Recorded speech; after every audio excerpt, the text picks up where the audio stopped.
I'm going to show you how to use a staple gun. Now, the first thing you need to know is that you actually don't staple from this side. You staple from the top side where the arrow is like so.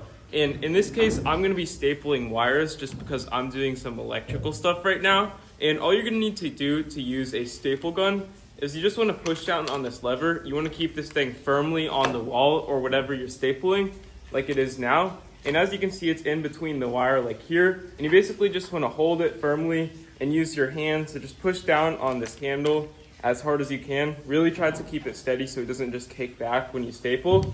And as you can see, when you click, it'll simply staple like it is like there.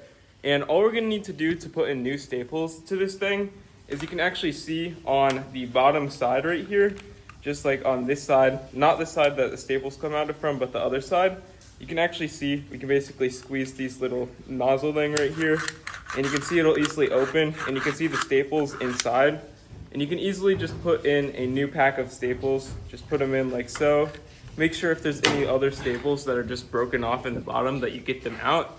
Otherwise it's gonna get jammed when you're stapling. And basically you push this thing back down, and once it is pushed back down, I think there's a few staples in there, you can see it'll actually allow us to use our staple gun like so. And sometimes you might need to prime this, as in just push the handle a few times to actually make sure it clicks when using this. But all you need to know is the staples come out this side, so you basically want to use it upside down. Hold it firmly against the wall when you're actually stapling. And hope you found this helpful. Have a great day.